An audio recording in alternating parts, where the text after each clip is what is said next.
change lives, change organizations, change the world. It's a big statement, but if there's an institution that can pull it off, it's Stanford GSB. I was delighted to read one of the best pieces of journalism that I've seen in recent months, when Dean John Levin at Stanford was nominated Dean of the Year by Poets and Quants. And my co-host at CentreCourt described John's quiet self-confidence and a deep well of humility. And I thought about that and wondered about trickle-down leadership and how that approach to leadership really does permeate through the entire institution, described as a once-in-a-generation leader. Stanford, we all know, one of the world's leading business schools, with an extraordinary 96% yield. If Stanford offers you a place, the chances are that you're going to accept it, clearly attracting many of the best and the brightest MBA candidates. And to take a deeper dive, it's always a pleasure at CentreCourt to welcome Will Torres. Will is the Director of Outreach for MBA Admissions. He had spent 5 years in an earlier stage of his career with the wider Stanford University, really understands that connection between the GSB and the university. Had briefly read for Harvard Law before joining the GSB, where he spent the last 5 years. Will, it's always a pleasure to have you with us, and I see that you're sporting the Stanford colors. It's if you've just come off the track, but you're not breathless.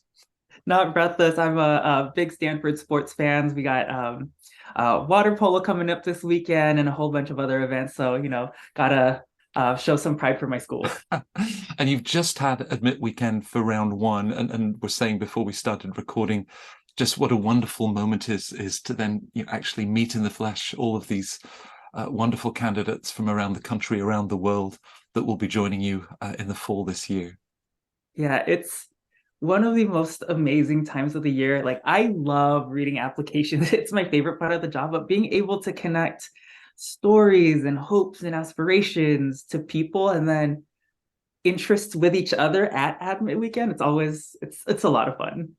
Well, my first question for you, my sense is that the answer could probably fill the rest of the recording.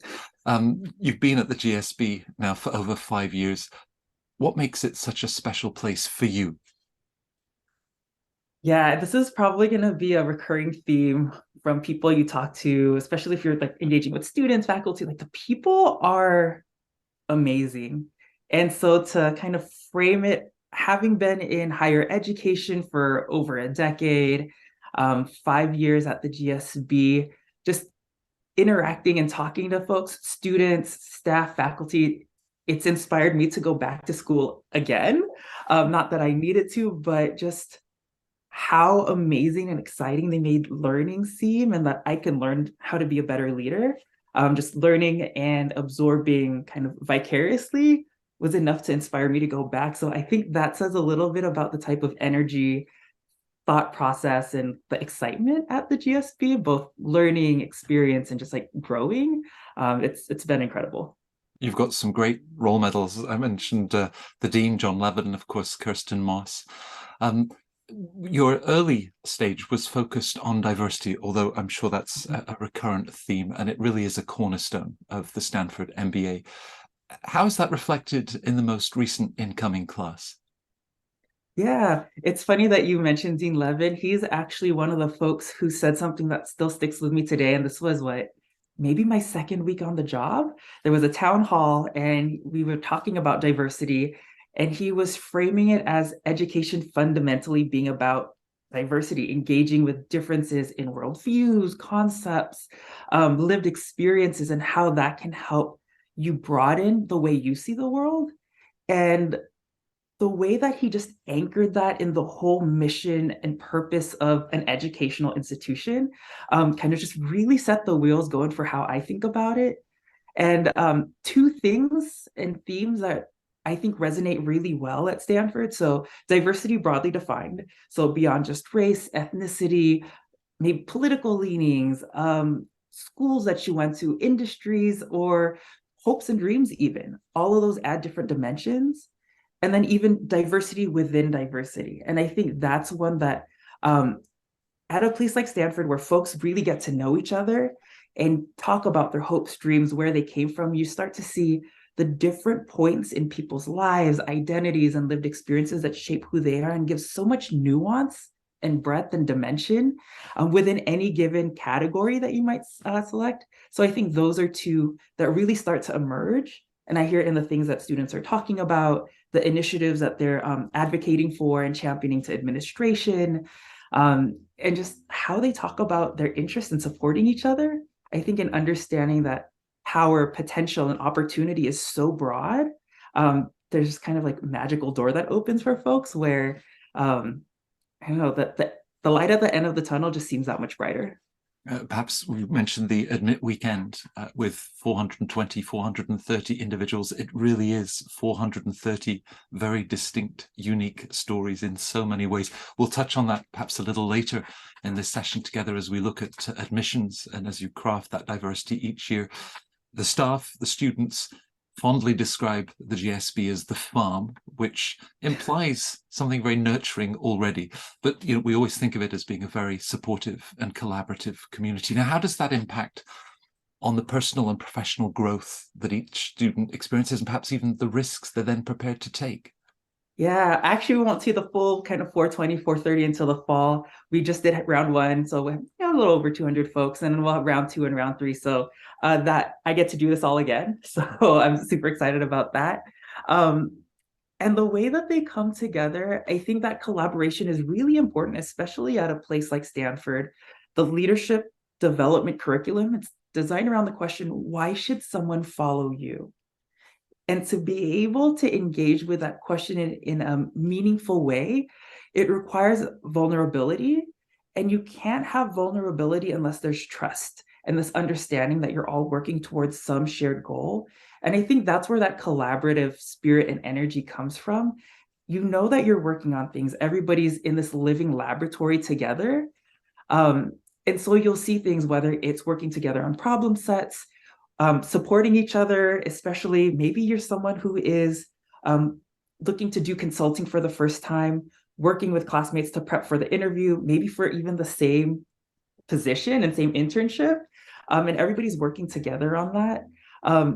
I think it's one of those places that really brings people together around that. And again, policy of grade non-disclosure, not that there's not grades, like the academics are rigorous, we want you to do well, and it never hurts you to support somebody else, because you never know in a class later on down the road, maybe it's your career down like 5, 10, 15 years later, they might be in a position to help you. Like, how can we create that community and spirit early on? I think that's really important to being part of the GSB community. And already, 850 students in their first and second years. Then there's the MSX students, but this extends into the alumni network, and we always observe this incredible sense of support. They're there for you. Yeah, the @stanford.edu email, like it has a magic all of its own. Well, every year, I hope that in this, and as our viewers, think about Stanford, many of them perhaps have looked at the MBA entering class profile that the school publishes every year, and it starts to capture some of that diversity that you were describing. It has details about the number of applicants and the admits, the percentage of women, the percentage of international students, diversity, inclusion breakdowns, and then those average GPAs, GMAT and GRE scores, years of work experience. But can you take us beyond the data points? I sometimes worry that people will look at that class and say, well, that has to be the GPA I need, or that needs to be the GMAT score that I get. I mean, if you did publish people average height, people would be nervous that they were 2 inches taller or 2 inches smaller. So take us beyond that to perhaps better understand those details and not to be too attached to the averages. I don't know how you knew this is a question that's so near and dear to my heart, Matt. Because you're right, just having those data points out there makes it so easy to anchor on them when they actually aren't as helpful in my mind, because those are outcomes. Those are not anything that we're driving towards. We don't have any minimum testing, GPAs. Even as you think about what is a GPA, I'm actually going into your transcript to look at how you've done in different classes. Are there any trends? Looking at additional information, were there any lived experiences that might have impacted, your academic performance?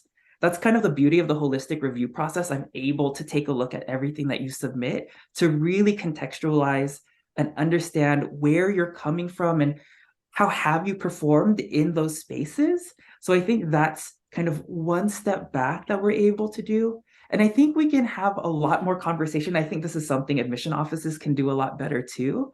How do we interpret this information? It's just a snapshot of a few different dimensions of kind of lived experience, knowing that, okay, what does having folks from 66 different countries mean in a class if nobody's talking about those experiences, if nobody's sharing what's it like to grow up in Lebanon, or how do I think about my experience in the UK and then coming to the US, or vice versa. And so that comes back to that collaborative environment at the GSB where we want people to be able to kind of come forward, share their experiences, share those perspectives in class, because that's really what enriches the dialogue in the classroom, the community. So I think those are just starting points. So I'd actually invite folks to turn it back around and think, okay, who am I? What are some of the things that I bring? What are my lived experiences, perspectives? Everybody is so much more than, a data point, a description, a box to check. How do those things come together to tell the story of you? And I think that's a much more nuanced, powerful kind of resonant story that you'll be able to share.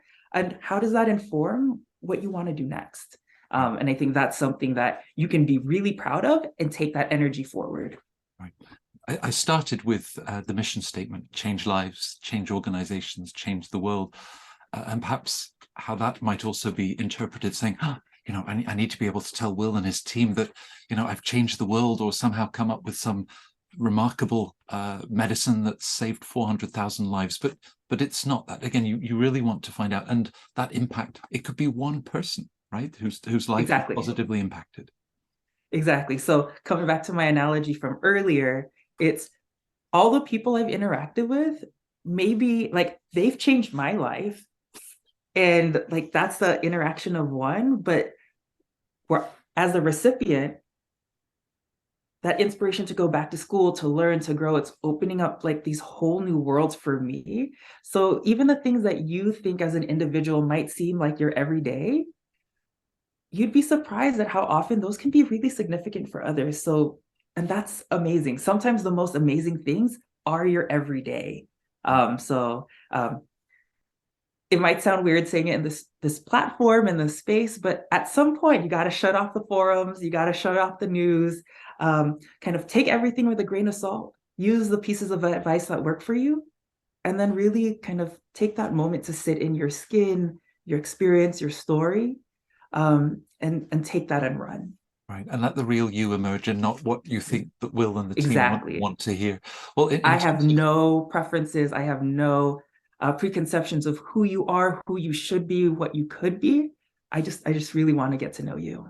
Well, you've already suggested the level of scrutiny as you look through a transcript. Have they taken courses that were maybe a stretch for them, took them out of their comfort zone, and what that might imply? If we look at other aspects of the application and other voices that are also involved, often people wonder about their choice of recommenders. What are your guidelines for who to turn to for recommendation? Ooh, good question. I actually get this one a lot. So we ask all of our recommenders the same questions. How has this person performed relative to equally qualified peers? And tell us about a time when there was feedback. And then, of course, there's that third: is there anything else we should know? We ask for we recommend a current direct supervisor only because as somebody in that organizational setting, they might have a sense of how other folks kind of at your peer level have performed in the past, and they're more likely to be in a position where there's feedback. But we know that's not always possible. Things like bonuses, raises, maybe you're new to the job, all of those kind of play a factor. All you need to do is tell us that. We trust you to figure out who can answer those questions for you best. And by best, not just this is the best person I ever worked with, which is great. And what's more helpful to me on the admission side, especially when I'm in committee and like really kind of reporting, championing, advocating, is, okay, what's that anecdote? Why are they saying that you're the best person that I've ever worked with? Knowing that everybody gets stuff done differently, And the impacts of everyone's actions are going to be different. What's yours? Again, taking me to those lived experiences. I know Dean Moss, or former Dean Moss, used to talk a lot about past behavior as one of the best indicators for future behavior. And this is one of those instances where tell me about a time when can be a really powerful tool to be able to convey that.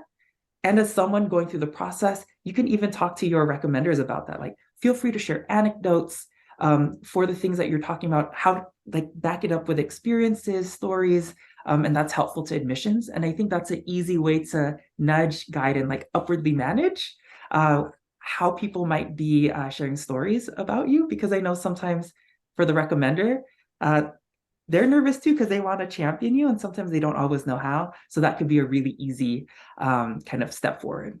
Right. And perhaps those that are thinking, well, surely if I ask a GSB alum, they know the school and it'll carry more weight, but they might be working in another department, and you've never had that close and substantive working relationship. So, you know, there are no prerequisites in terms of the qualifications and backgrounds of the recommenders. Exactly. Doesn't matter if they're GSB affiliated or not. It's the people who know you the best. And I'll also say, for folks who might not have a background in writing like recommendations for business school, maybe you're coming from a sector that it's not that common for folks to go into MBAs. That's okay. That's where those questions come into play. So we try our best to help guide recommenders to provide the types of information that are helpful to us. I've seen some amazing letters of support and championing from every single kind of industry out there. And so don't feel like it has to be business tradition in that sense. We're looking for leadership capacities, tendencies, skills, and competencies. And those are background, industry, whatever, those are agnostic. How does it show up for you? Right. You talked about sort of shutting off some of that external noise, all of the chatter on the forums. And I see the application to the GSB as a gift in terms of this invitation to step back and a level of self-reflection and introspection. Now, if we look at the essays and this iconic Stanford essay, What Matters Most to You and Why? The school's been asking that now for what, close to 20 years, and why Stanford equally, to really think about what you as an individual want in life, what you hope to achieve, what direction you hope to take. So what is your advice as candidates start to sit down and really think about these questions that you're asking them? Yeah, it's that why. You can write about anything, but it's not the subject, but like, what is the thought process behind it? What are some of these layers and kind of nuances to how you think about them? And I think the more that you're able to anchor on that and tap into those inner thought processes, 10 of us might be writing about family. Take it that one level deeper. Maybe you're writing about different people in your family. One level deeper. Someone might have inspired you in an academic setting. Someone might have inspired you because of their journey. And then take it one level deeper. And at that point, nobody else is writing anything remotely like yours. And so ironically, the best way to stand out in this process is to really sit in your story and, and be comfortable and go ahead and go there. The essays for us, it's a private space. The only people that see the essays are kind of us on the admission side. No faculty see it, no future students see it. And you and whoever you as an individual decide to share it with, your interviewers don't see it at all. So this is a chance for you to, it's an invitation to go there. And please believe me, I've never admitted or denied anybody solely because of essays. So I also want to alleviate a little bit of the pressure that can feel like it has to be the perfect essay. There's no such thing. If you feel like it's a good reflection of who you are, your values, and where you're coming from, you did the right thing and you're headed in the right direction. Right. Perhaps as we're in early February and the hashtag #ChatGPS seems to be everywhere in the last few weeks, that may raise challenges. But of course, that's artificial intelligence that's telling other people's stories. So your advice would always be, it's your story, and it really comes from your heart, your head, and what you want to share with us. Exactly. And your way of writing, we don't expect there to be any specific type of formatting, syntax, diction. And so that's another kind of invitation to use a written voice and style that works best to tell the story or works best to convey the point that you want to tell us. Right. So remember that, like, so what? What is it that you're trying to convey? And what's the best way that you're going to be able to do that? And that gives you a lot of really cool agency and freedom, which for sure can also be stressful, but a really cool opportunity to kind of think forward. Now, you mentioned layers, and my mind goes to a clumsy culinary metaphor I once shared with Dean Moss. That we were imagining making this extraordinary Italian dessert, a tiramisu, but fundamentally it came down to ingredients. And in this case, of course, the key ingredients that the GSB is looking for within that holistic approach. Are there certain elements that you just love to be able to identify in great applicants? Yeah, it's different for everybody. And again, that's the art part of kind of enrollment and admissions as much as like the science part of, there are some numbers, there are some pieces like that. Um, I laugh because sometimes the best tasting tiramisu are also might seem like the messiest at the outset. So sometimes it doesn't have to be perfect squares and crisp lines. Sometimes that messiness comes through because that's life.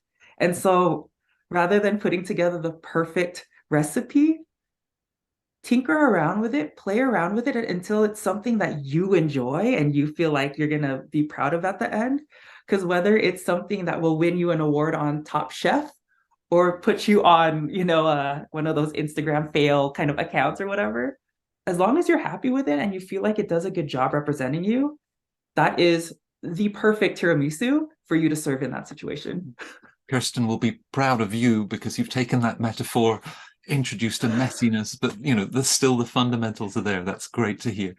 Um, as we're a couple of months away from round 3 that also welcomes deferred enrollment. So whether you're a college senior, perhaps still in your graduate studies, what do you see as the benefits for students that don't yet have full-time work experience? They might have done a number of internships, but they know that through this deferred enrollment, they have a place secured at Stanford 2, 3, 4 years. There are a number of years when you can take up that option down the road. Does it enable them then to go out and explore? Why would you recommend considering deferred enrollment? That's the hope. You've done this before, huh, Matt?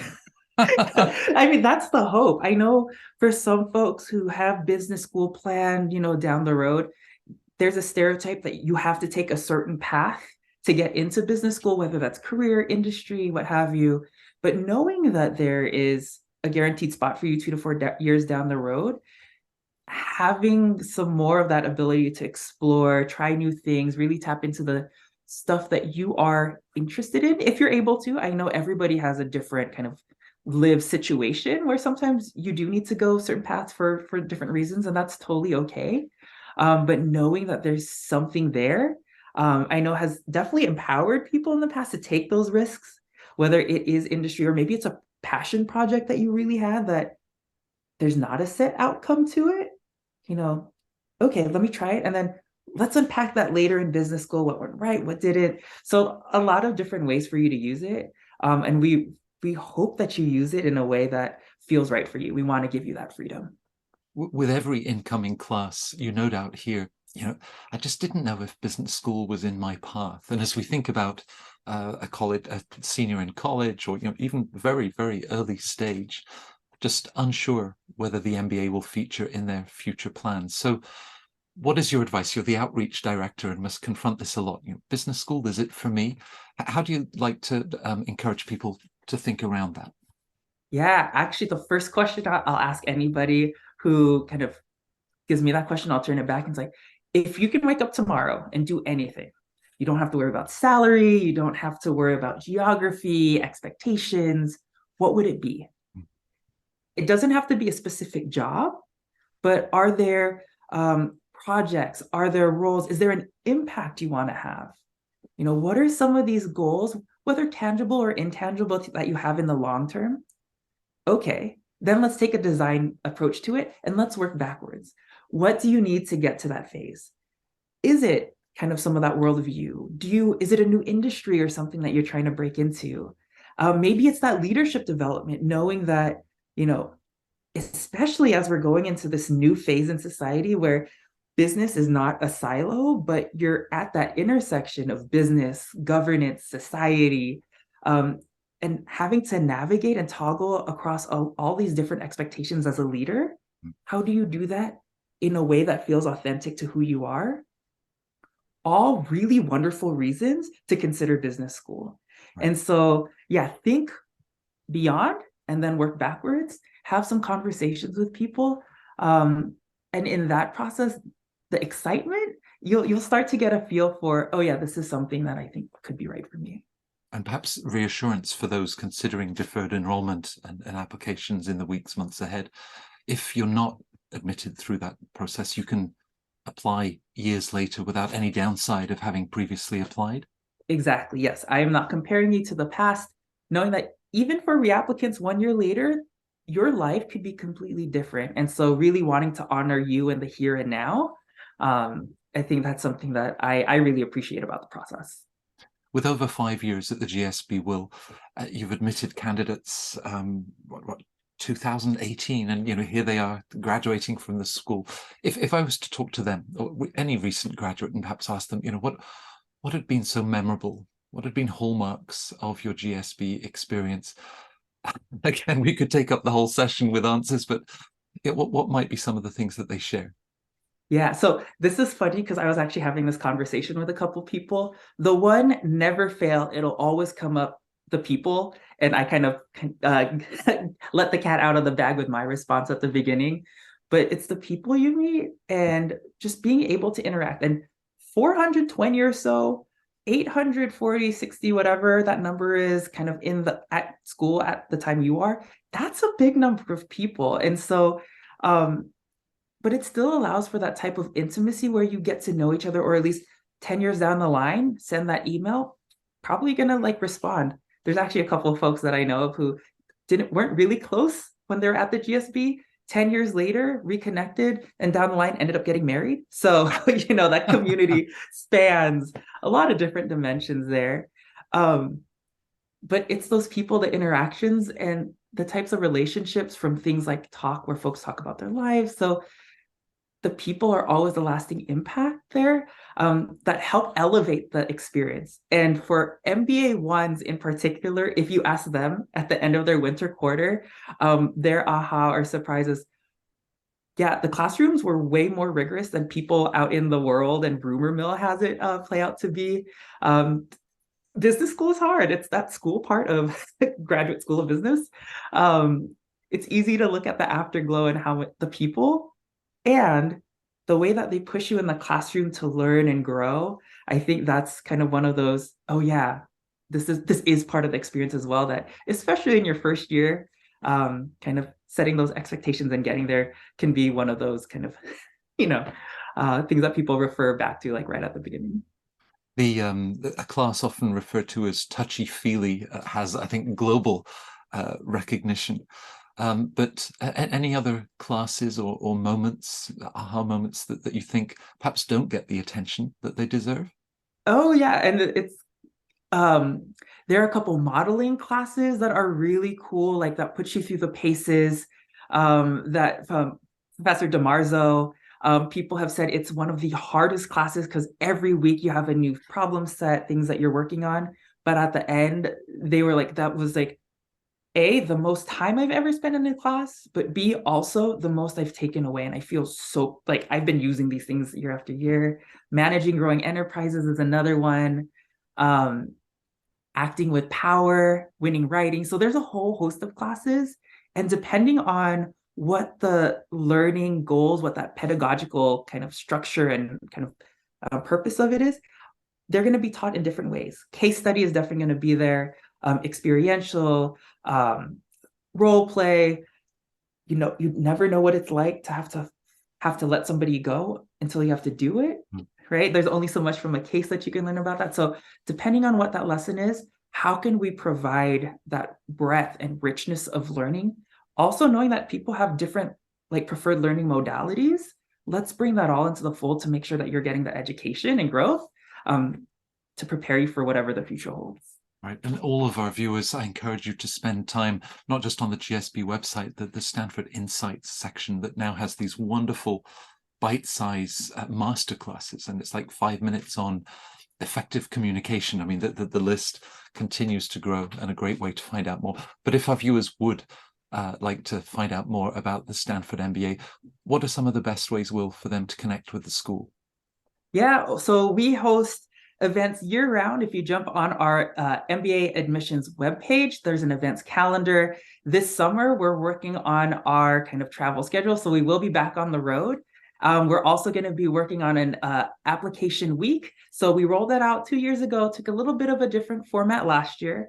Many of these are posted online. We're taking a look at the curriculum and kind of hosting it again this summer. So really exciting to be able to provide more resources, knowing that some folks are kind of more aware and have been preparing for this longer. For others, the MBA admissions process is a whole new thing for you. We never want that information gap to hold anybody back. So that's where this comes into play. Just really providing the exercises, resources, and information to help you put your best foot forward.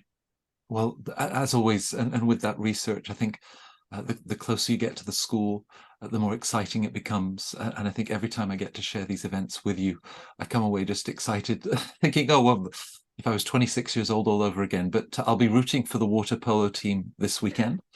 And Will, thank you for joining us at CentreCourt. It's always an immense pleasure. Thank you, Matt. Thank you for having us. And everybody out there, stay safe. Good luck. You got this. You got this.